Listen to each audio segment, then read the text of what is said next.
Recordemos que el autogobierno y el dictado de sus propias leyes fueron desde siempre dos constantes históricas de nuestro pueblo. Cazador transhumante en un principio, con el paso a la ganadería y agricultura se asienta en el caserío, unidad familiar que ha de tener decisiva importancia a lo largo de toda su historia. Los caseríos se agrupan y organizan por valles, reuniéndose ya, a partir de la cristianización, delante de las ermitas e iglesias, costumbre de la que deriva el concepto de anteiglesia, agrupación de caseríos y vecindades formada para discutir y resolver democráticamente asuntos comunitarios y núcleo fundamental de la tierra llana. Las anteiglesias se agruparon a su vez en merindades, a cuya cabeza estaba el merino o juez. Cada merindad celebraba sus propias juntas, que luego enviaban representantes a las juntas generales de Guernica, anunciadas mediante hogueras encendidas en las cumbres del Gorbea, Ganecogorta, Oiz, Colitza y Soyube, y por el sonido de los cuernos de caza que convocaban a los junteros a reunirse bajo el árbol de Guernica.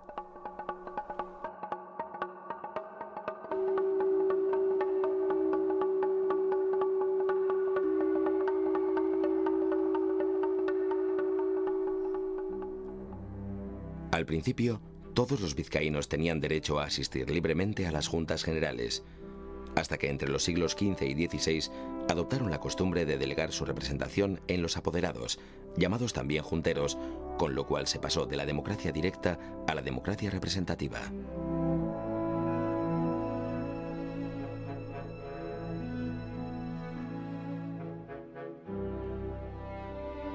Dos eran las funciones primordiales que el pueblo de Vizcaya tenía encomendadas a las juntas generales: la recepción del juramento del señor, comprometiéndose a respetar los fueros, y la activa intervención en el proceso legislativo. Por otra parte, toda orden del señor necesitaba para convertirse en ley la aprobación de las juntas, que por su parte se reservaban en todo momento el derecho al veto o pase foral. Se obedece pero no se cumple, frente a cualquier pretensión real que se juzgara contraria al fuero. El fuero de Vizcaya se define como el conjunto de usos y costumbres que nuestro pueblo fue adoptando a lo largo de la historia y conforme a los cuales ordenó su vida en común. El fuero de Vizcaya no llegó, sin embargo, a convertirse en letra escrita hasta mediados del siglo XV. Esta primera versión escrita del fuero, cuya redacción se realizó el año 1452, es conocida como Fuero Viejo. En el siglo siguiente, las Juntas Generales de Vizcaya, reunidas bajo el árbol de Guernica el 5 de abril de 1526, adoptaron el acuerdo de reformarlo.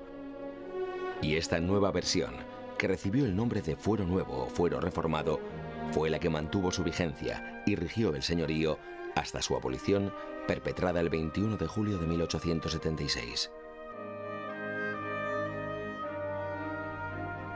Ambos fueros, el viejo y el nuevo, establecían que el juramento del señor debía hacerse con la máxima solemnidad. Primero a las puertas de Bilbao, luego en la iglesia juradera de los santos Emeterio y Celedonio en Larrabetzu, a continuación bajo el árbol de Guernica y finalmente en la iglesia de Santa Eufemia de Bermeo.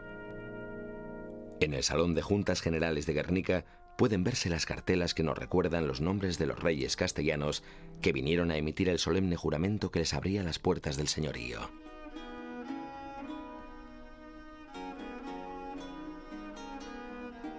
La paulatina aparición de las 21 villas vizcaínas desde 1199, año en que se funda Balmaseda, determinó la división del señorío en dos zonas o jurisdicciones, no ya distintas, sino en más de un aspecto antagónicas. Por un lado las villas, que fueron recibiendo de los señores leyes propias, y por otro, la zona denominada Tierra Llana, no amurallada, donde se mantuvo vigente el antiguo régimen foral. El nacimiento de las villas obedeció a fines comerciales y de defensa. Las primeras ofrecían cómodo asiento a una población dedicada a la creciente actividad mercantil, artesanal y pesquera o a la producción de hierro. Las segundas surgieron como reacción defensiva ante las inacabables turbaciones que producían los enfrentamientos banderizos entre linajes, gamboínos y oñacinos. Todas ellas contribuyeron a garantizar la seguridad de las rutas comerciales de la lana castellana que, penetrando en Vizcaya por Balmaseda, Orduña y Ochandio, atravesaban de sur a norte el señorío para embarcar la mercancía en los puertos cantábricos rumbo a Flandes, donde los vizcaínos se habían ya establecido hacia el año 1230.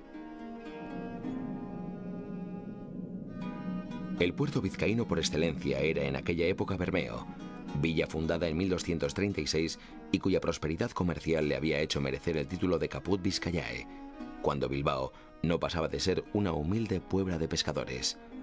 Hasta que en esa puebla, idealmente comunicada con el mar por una ría, don Diego López de Haro, el intruso, señor de Vizcaya, fundó la villa de Bilbao mediante carta puebla, fechada el 15 de junio de 1300.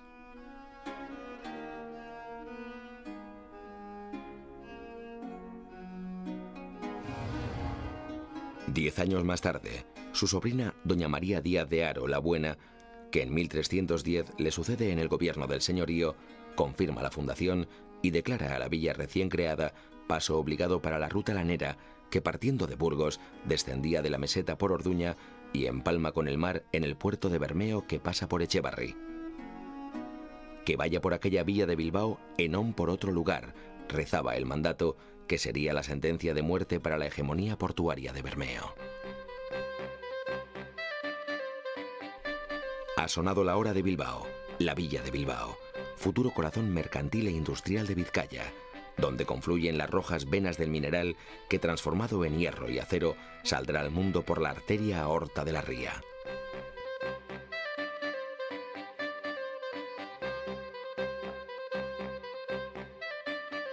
En 1382, año en que se construyen los muelles de San Antón, Bilbao es ya el astillero principal de la monarquía castellana. En 1442 se concluye el trazado de las 7 calles. En 1511, tras una larga pugna con la ciudad de Burgos, logra que se le reconozca el monopolio del hierro, así como la garantía de embarcar 1/3 del tonelaje de la lana, y ese mismo año se funda el Consulado de Bilbao, órgano que durante más de 3 siglos controlará su próspera vida mercantil.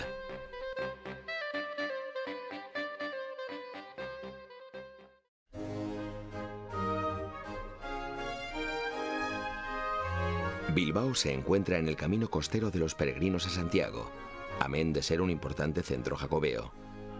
La Catedral de Santiago es hoy depositaria de esta tradición.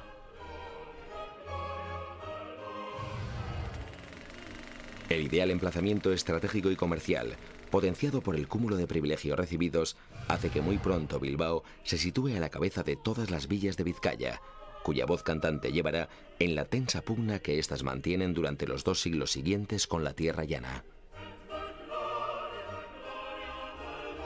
Si la interminable crisis entre ambos bloques pudo desembocar finalmente en la Concordia de 1630, fue gracias a que las villas, a pesar de sus diferencias con la tierra llana, continuaron en todo momento vinculadas a las Juntas Generales, de las que, sin embargo, estuvieron ausentes desde 1487 hasta 1558, y merced también a la autoridad del corregidor, que mantuvo contra viento y marea la cohesión del señorío.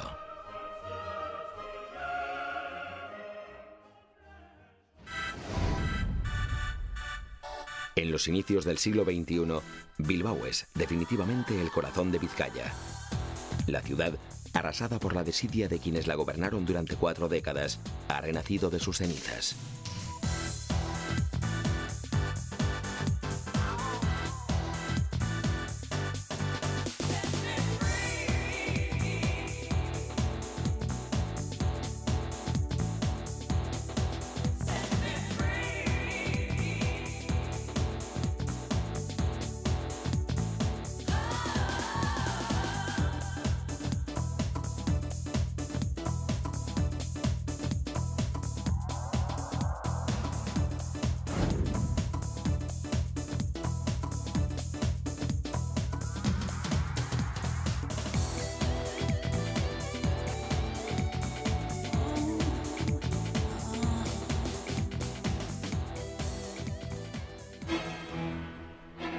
No podemos seguir con nuestra historia sin referirnos, aunque sea de forma muy sucinta, a la lucha de bandos o guerra de linajes, que a partir de 1275 asoló literalmente Vizcaya a lo largo de más de 200 años.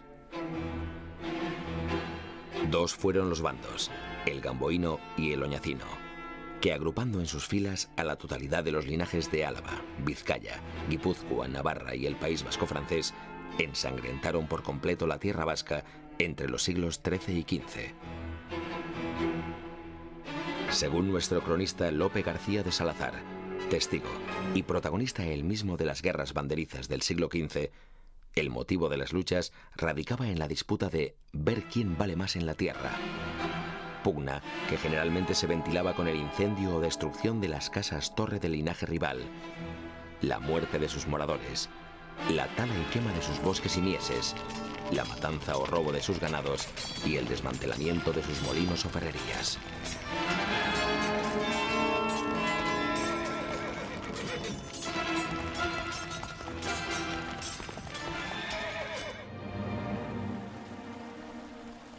A la vista está la repercusión económica que tuvieron las guerras de linajes.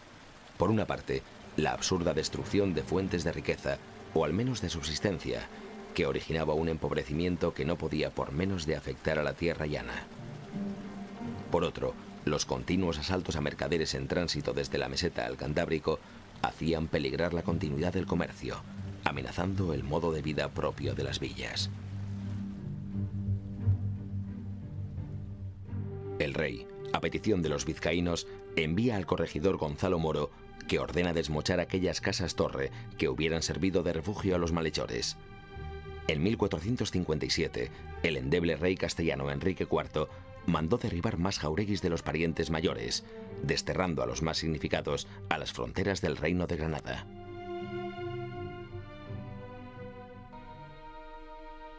Anteriormente, el año 1500, razones de economía y agilidad en la resolución de los asuntos más urgentes habían inspirado la creación del Regimiento General, un órgano delegado de las Juntas Generales. Este Regimiento General, integrado por 12 regidores, 6 gamboínos y 6 oñacinos elegidos por las Juntas Generales, debía reunirse con el corregidor cada 4 meses. Pero las dificultades para juntar a los regidores hicieron que este órgano delegara a su vez en otro más reducido, el llamado Regimiento Particular, constituido por los 2 diputados generales, gamboíno y oñacino, 2 de los regidores y el corregidor. El Regimiento Particular, simplificado a raíz de la Concordancia de 1630, derivó 15 años más tarde en la Diputación General, precedente de una de nuestras instituciones democráticas.